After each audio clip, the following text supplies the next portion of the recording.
Olá, grandes coisas Deus tem feito por nós e por isso estamos alegres. E como é bom a gente ter a alegria que vem do Senhor. Eu quero compartilhar essa noite com vocês sobre o Salmo 1. Entretanto, antes da leitura do Salmo e da reflexão que faremos nele, eu quero fazer uma oração. Ó Deus, Senhor e Pai, grandioso e bendito, queremos te pedir bênção para a nossa vida, bênção na reflexão que faremos e que essa palavra nos seja de instrução para o nosso viver. É o que rogamos em nome de Jesus. Amém. O Salmo 1 nos apresenta duas propostas de caminhada. Hoje está muito assim, bem tranquilo as pessoas fazerem caminhadas, né?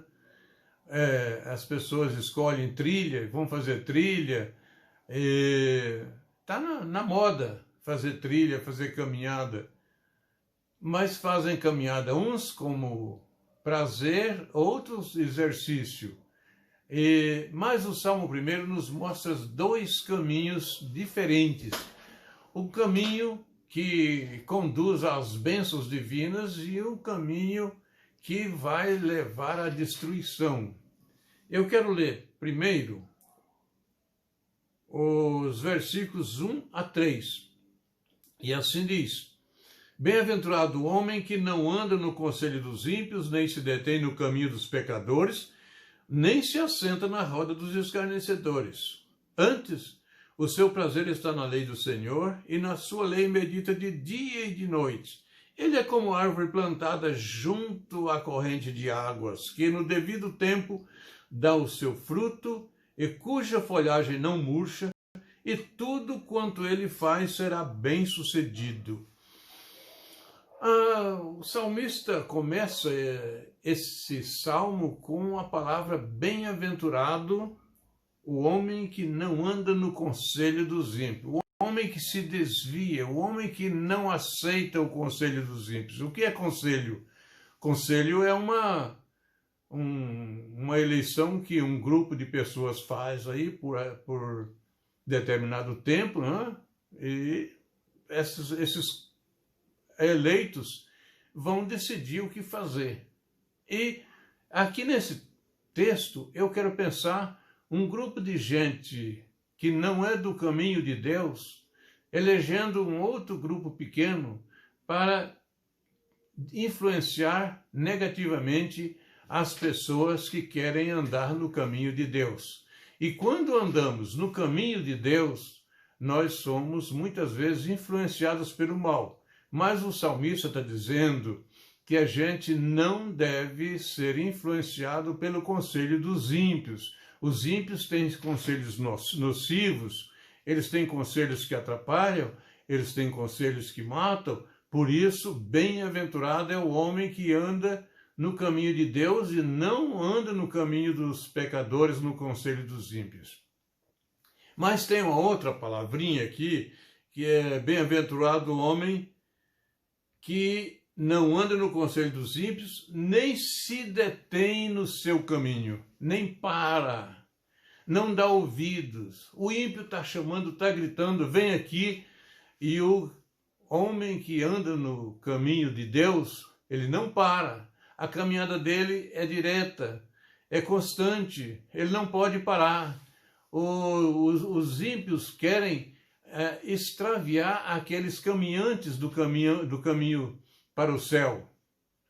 Nós, quando lemos o livro O Peregrino, ou assistimos aquele filme, nós encontramos sempre o cristão sendo influenciado por outros para deixar o caminho. Ele não deixava.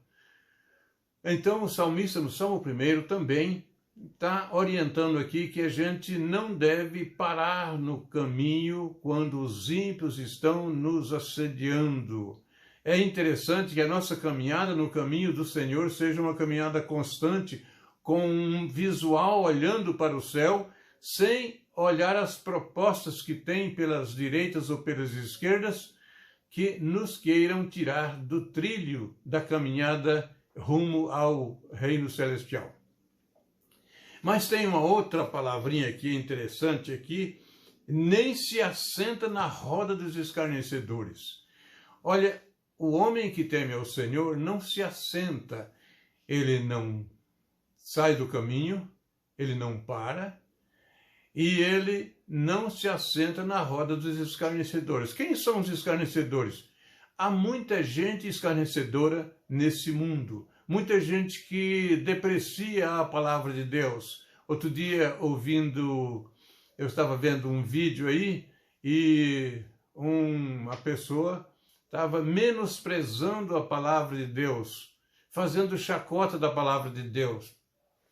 Isso é pecado diante daquele entendimento bíblico que nós temos.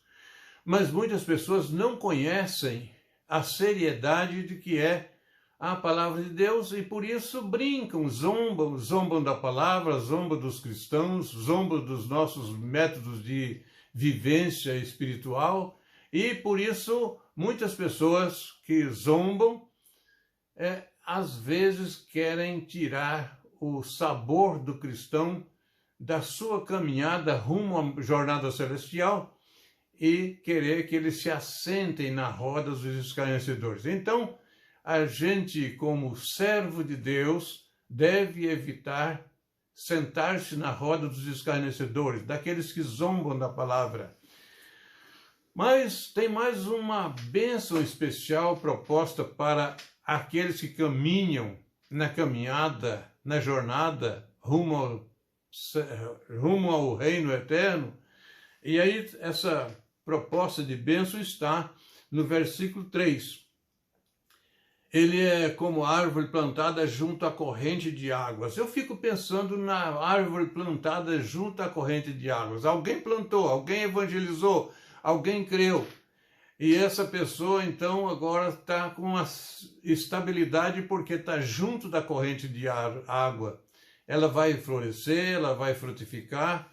Eu, quando viajo, gosto de olhar aquelas matas que correm, aquelas estreitas, aquelas restigas de matas que ficam na beira dos riachos. É sempre verdinho. E de longe a gente fala, ali tem um rio, ali tem água.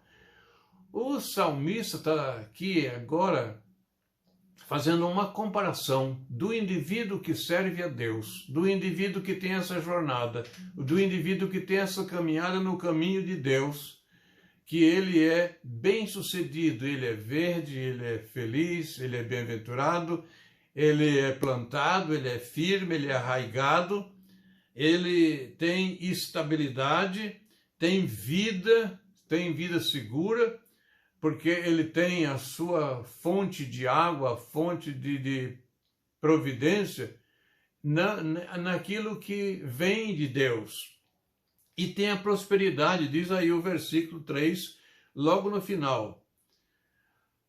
Ele é como árvore plantada junto à corrente das águas, de que o devido tempo dá o seu fruto, e cuja folhagem não murcha. Vamos lembrar esta folhagem aqui que não murcha, porque depois nós vamos precisar dela. E tudo quanto ele faz será bem sucedido. Veja que maravilha! Tudo quanto o justo faz será bem sucedido.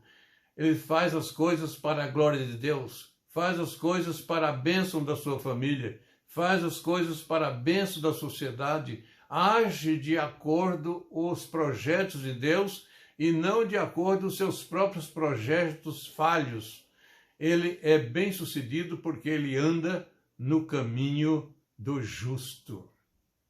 Mas vamos para a segunda parte do Salmo.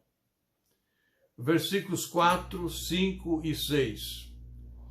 Os ímpios não são assim, porém, como a palha que o vento dispersa. Por isso, os perversos não prevalecerão no juízo, nem os pecadores na congregação dos justos, pois o Senhor conhece o caminho dos pecadores e conhece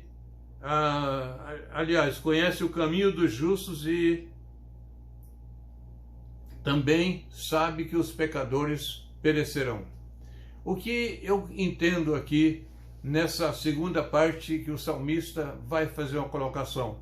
Ele fala de pessoas distintas, de pensamentos distintos, que de um lado está o povo que pensa concordemente para a glória de Deus, do outro está o povo que zomba daquilo que a Bíblia ensina.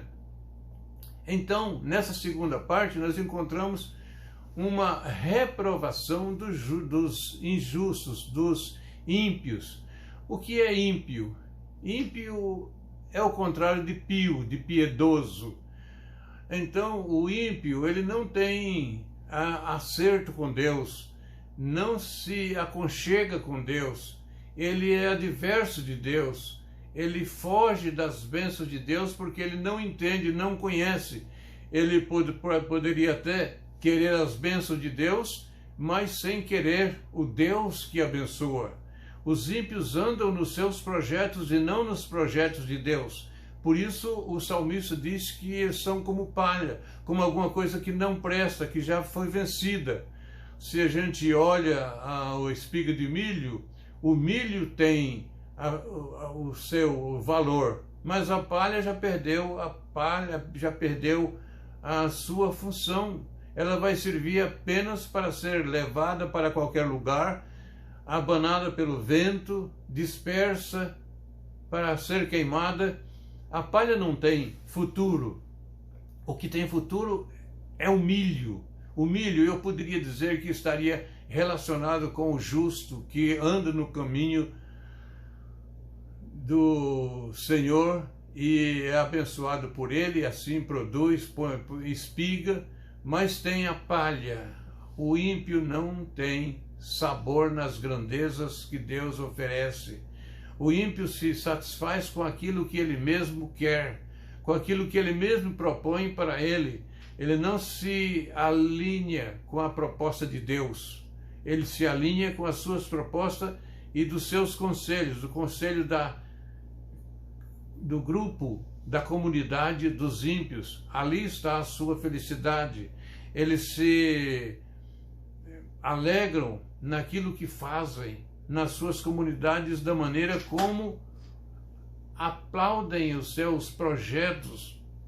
Eu poderia dizer que a sua comunidade é uma comunidade também de alegria, mas de alegria que só tem validade nesse tempo aqui, não tem proposta eterna.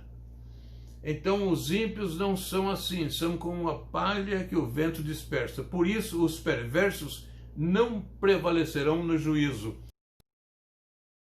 Aqui entra de julgamento, e o julgamento vai aparelhar todas as pessoas, o justo e o ímpio.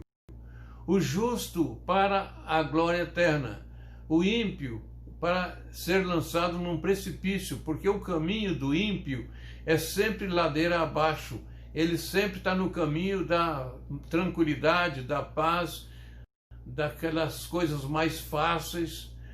O justo estaria no caminhada da subida, que é mais difícil, um caminho estreito, um caminho cheio de obrigações. O caminho da ladeira, da descida que os ímpios procuram, é um caminho fácil, delicioso, sem expectativa de obrigatoriedade. É caminho nos desejos dos seus próprios corações. Por isso os perversos não prevalecerão no juízo, nem os pecadores na congregação dos justos. Aqui eu poderia pensar em congregação dos justos e ajuntamento dos ímpios. Na congregação dos justos, os justos louvam a Deus, exaltam a Deus, cantam hino, dão glória a Deus, exaltam o seu nome, oram, intercedem uns pelos outros, têm comunhão uns com os outros e assim exaltam em louvores ao Deus eterno. Aí eu poderia pensar a comunidade dos ímpios. Eles não têm prazer na congregação do justo, porque lá na congregação do justo, os métodos são diferentes, os métodos são orientados pela Bíblia, tem ordem, tem decência, têm cuidado espiritual uns com os outros, comunhão, e os perversos não estão preparados para isso. Os perversos estão preparados para as suas artimanhas, para as suas felicidades temporais, e assim então eles não têm prazer na congregação dos justos.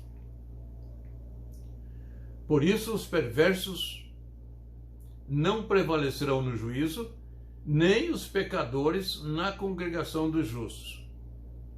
Depois o versículo 6 tem os resultados.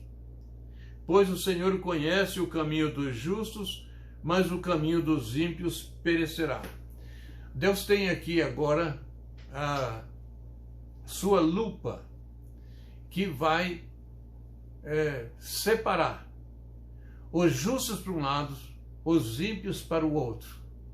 Os justos serão aquelas pessoas que, mesmo que tenham passado por dificuldades nessa terra, mas que andaram no caminho que conduz à salvação, tiveram o privilégio de receberem a graça divina e entenderam que era melhor caminhar junto com Deus, fazer as coisas que Deus quer, que a Bíblia orienta. E os perversos, eles levaram a vida sem preocupação com a causa celestial. Então agora também eles não têm crédito com Deus. Eles não têm crédito para receberem o perdão divino, porque o crédito do justo é a salvação oferecida pelo Senhor Jesus. Então esse Salmo 1 nos oferece aí a ideia de dois caminhos. Um caminho que os justos trilham, que os justos andam, que os justos não param para fazer coisas erradas, não param para atender às propostas do ímpio. Eles caminham com os olhos fixos no alvo da eternidade. O outro caminho é um caminho que libera tudo e não precisa de fazer nada, não precisa de ter compromisso com Deus, mas só que depara com um precipício eterno, onde já não acontecerá mais um tempo de condições de retorno. Eu quero pensar um pouquinho, finalizando aqui, em dois caminhos de Mateus 7, 13 e 14. Mateus 7, 13 e 14. Diz assim: entrai pela porta estreita, larga a porta e espaçoso é o caminho que conduz à perdição, e são muitos os que entram por ela. Porque estreita é a porta e apertado é o caminho que conduz para a vida, e são poucos os que acertam com ela. Eu fico com essa palavra de Jesus para concluir essa nossa ideia de dois caminhos do Salmo 1, e que Jesus tem uma proposta abençoadora para aqueles que se decidirem olhar para a porta estreita, arrepender dos seus pecados, porque na porta estreita não passa com o fardo dos pecados, e olhar para essa porta estreita e perceber que há necessidade de arrependimento de pecados para passar por ela. Que Deus abençoe a cada um. Eu vou orar mais uma vez. Senhor, ajuda-nos na caminhada para a glória celeste. Abençoa aqueles que ainda não entenderam, que possam entender o que significa caminhar pelo caminho estreito. Abençoa, Deus, em nome de Jesus, o autor da vida e Senhor da salvação. Amém.